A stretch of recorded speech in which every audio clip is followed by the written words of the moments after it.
Hello, everyone, and welcome back to my channel. Today, I'm going to share something very personal, very real, and very powerful with you. The true story of how I learned English. You see, English wasn't always easy for me. In fact, when I first started, I could barely put a sentence together without hesitation. I felt shy, nervous, and sometimes even embarrassed to speak. Maybe you've felt that way too. But here's the truth. Learning English is not just about memorizing grammar or vocabulary. It's about building confidence, finding your voice, and pushing through the challenges. And that's exactly what I had to do. So in this video, I'm going to take you on a journey, my journey. I'll tell you about the mistakes I made, the struggles I faced, the methods I used, and most importantly, the breakthroughs that changed everything for me. By the end of this video, you won't just know my story. You'll also walk away with practical lessons and inspiration that you can use in your own English learning journey. So grab a notebook, grab a cup of tea or coffee, and let's dive right into the story of how I learned English and how you can too. Part 1. My early struggles with English. When I first started learning English, it honestly felt impossible. I can still remember my first days in the classroom. The teacher spoke, and the sounds of English words flew over my head like a language from another world. I looked at my notebook, trying to copy every word, but nothing seemed to make sense. I struggled with even the simplest sentences. When the teacher asked me a question like, "What is your name?" I froze. My heart beat fast, my hands started shaking, and sometimes I couldn't answer at all. Inside my mind, I knew what I wanted to say, but when I opened my mouth, the words came out broken or completely wrong. The hardest part was speaking in front of others. My classmates seemed more confident than me. Some of them laughed when I made mistakes, and every time that happened, I felt smaller and smaller. I started to think, maybe English isn't for me. Maybe I will never learn. But deep inside, I had another voice, a small but strong one. It whispered, "Don't quit. You need English. It will open doors for your future." I knew English was the language of education, business, travel, and even dreams. If I wanted to connect with the world, I had no choice but to keep going. So I made a decision that completely changed my journey. I told myself that I would not stop, no matter how many times I failed, no matter how many mistakes I made, and no matter how slow my progress was. I promised myself that I would continue even when it felt uncomfortable. Looking back now, that decision to keep going despite fear and failure was the most important step of all, because without that promise, I would never have reached the point where English became part of my life. That changed everything. After I made the promise to never give up, I had to ask myself, okay, but how do I actually start learning better? At first, I thought I needed something big, a secret trick, a magic solution. But the truth is, it was the small steps that began to make the biggest difference. The first thing I did was simple. I started listening. I listened to English songs even if I didn't understand every word. I listened to movies and TV shows with subtitles. Sometimes I would only catch 1 or 2 words, but those small victories gave me hope. Every word I understood felt like a little piece of the puzzle falling into place. I also began reading short things, children's books, articles, even signs in English. At first, I had to translate almost everything, and it was frustrating. But slowly, I noticed that some words appeared again and again. Those words became familiar friends. The most difficult part, though, was speaking. I had no one to practice with, so I practiced alone. I stood in front of the mirror speaking to myself. I repeated words I heard in movies. Sometimes I even recorded my voice on my phone just to hear how I sounded. It was embarrassing, but it worked. I realized something powerful. Confidence doesn't come from waiting until you're perfect. It comes from using the English you already have, even if it's not perfect. Each time I practiced, my fear became a little smaller. These small, daily steps didn't give me results overnight, but slowly my English started to grow. I began to feel that English was not a scary monster anymore. It was becoming part of my life. Part 3.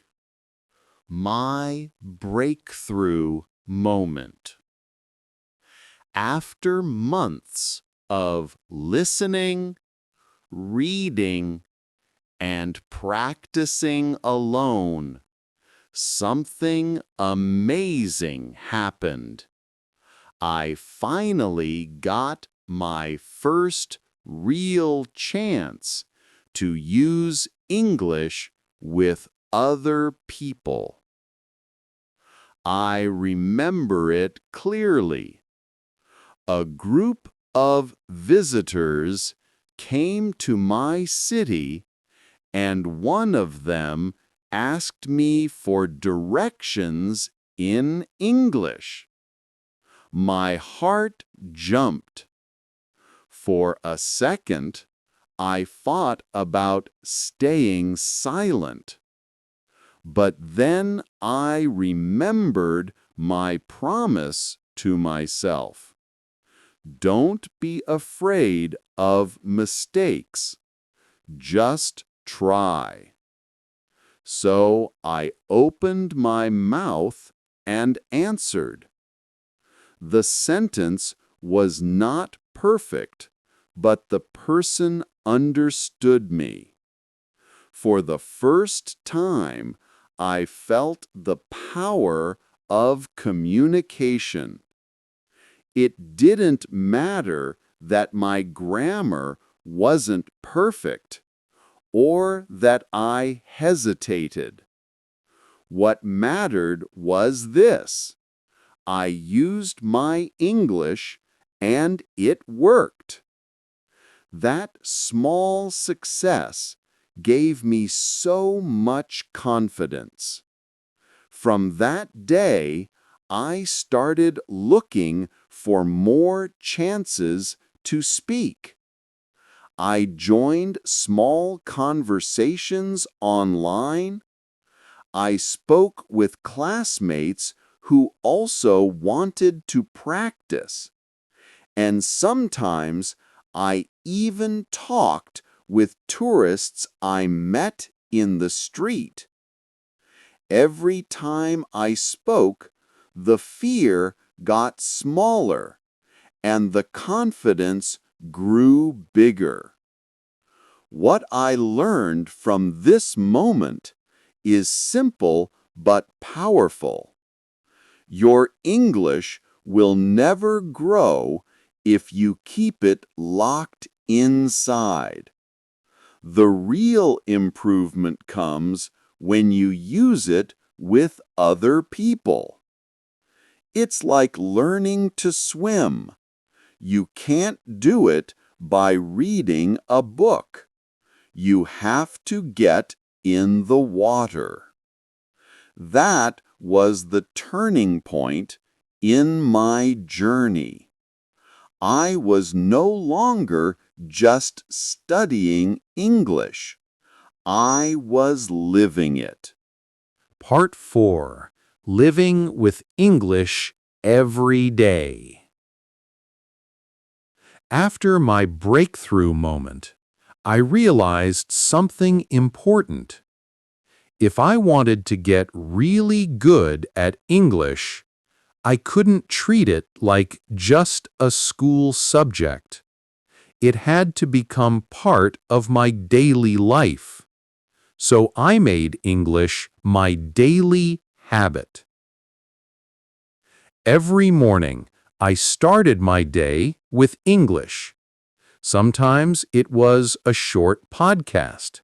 Sometimes a YouTube video. I didn't worry about understanding everything. Just listening trained my ears to the rhythm of the language. At night, before sleeping, I wrote a few sentences in a small notebook. It wasn't perfect, but it forced me to think in English. I also stopped translating every single word. Instead, I tried to guess meanings from context. For example, if I was watching a movie and didn't understand one phrase, I didn't pause to check the dictionary right away. I just kept watching, and surprisingly, my brain started to figure it out naturally. Another powerful trick was thinking in English. Instead of translating from my native language, I practiced forming thoughts directly in English. For example, if I was walking outside, I would think, "The weather is nice today. I'm going to the store." These small sentences trained my brain like exercise.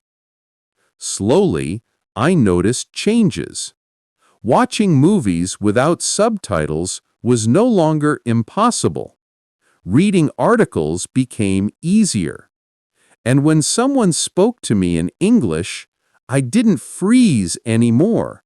I actually answered with confidence. English was no longer just something I studied in books. It became part of my everyday world.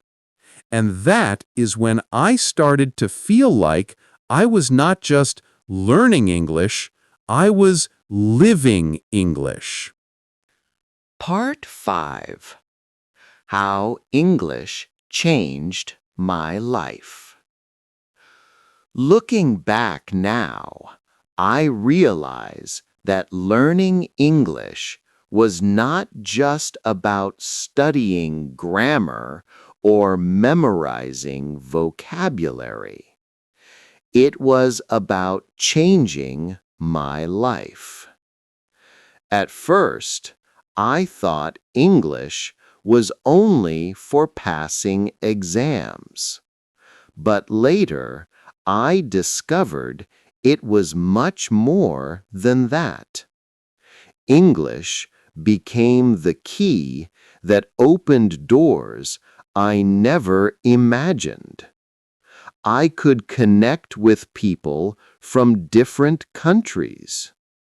I could understand books, movies, and ideas that were not available in my own language.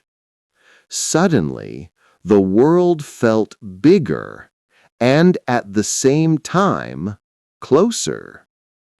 The biggest change, however, was not outside of me, it was inside.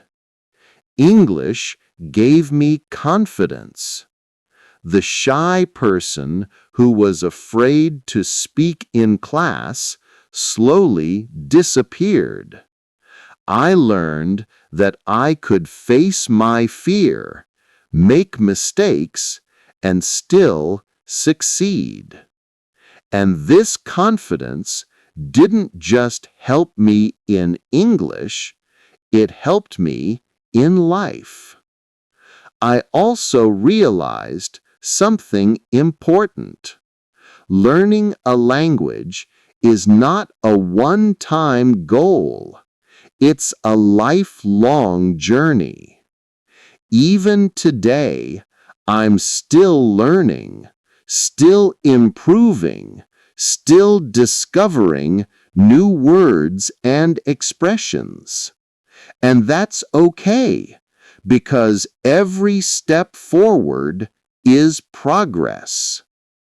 If there's one lesson I want to share from my journey, it's this: don't give up. No matter how many mistakes you make, no matter how slow you feel, keep going. Your English doesn't need to be perfect to change your life. It just needs to be used. Today, I am proud of how far I've come. English is not just a subject I studied. It's a part of who I am now. And if I could do it, you can do it too.